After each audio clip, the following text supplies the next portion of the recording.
नमस्कार दर्शक बंधु मु आज यही वीडियो रे आपण माननकु कहिबाकू जाउछि नान खुश किपरि प्रस्तुत करंती। जदि आपण माने केही चैनल रे नुआ थांती चैनल को सब्सक्राइब करंतु एवं पाखरे आसुथिबा बेल आइकन टी ऊपरे प्रेस करी पुनी ऑल नोटिफिकेशंस ऊपरे क्लिक कर दियंतु। ताहेले एमिति जहा भी किछि नुआ नुआ रोसई संबंधी वीडियो अपलोड करिवि सर्वप्रथमे आपण माने देखिबाकू पाई परिबे एवं चैनल को यथेष्ट मात्रा रे लाइक शेयर करबा को मध्य भूलिबेनी। ताहेले चलंतु देखिनबा नान खुश किपरि प्रस्तुत करंती एवं एथि पई कोन कोन सामग्री प्रथमे नेबाकू हुए।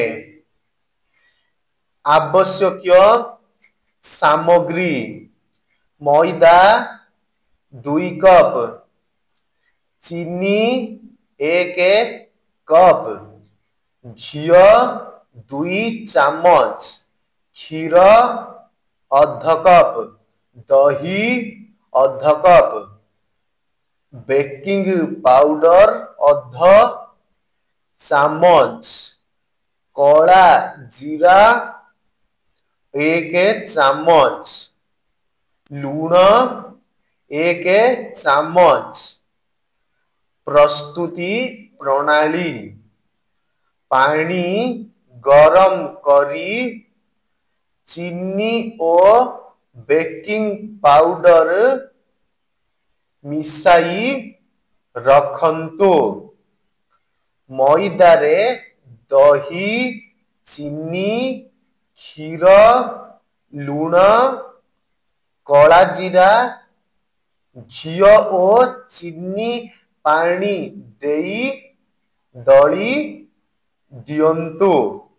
ओदा कन्ना रे घोड़ाई किछि समय रखंतु।